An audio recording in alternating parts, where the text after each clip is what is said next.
চোখে কাদা যাওয়ায় পানি চেয়েছিলেন এই খেলোয়াড়, কিন্তু পানি দেওয়ার পরিবর্তে এভাবেই ছুঁড়ে মারা হয় পানি।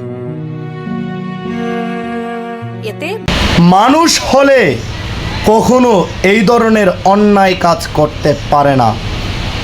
ন্যূনতম মানবিক জ্ঞান যদি থাকতো, ন্যূনতম মানবিক উপলব্ধি যদি থাকতো, একটা ব্যক্তি ক্লান্ত হয়ে তার চোখে মুখে কাদা লেগে আছে, সে একটু পানি চেয়েছে, সেই পানিটা না দিয়ে বরং কি করেছে, তার উপরে ছিটিয়ে মেরেছে এবং তাকে কি করেছে, দূর করে দিয়েছে। ছি, লজ্জিত, নিন্দা, ধিক্কার জানাই এ ধরনের অন্যায় অবিচার কাজকে।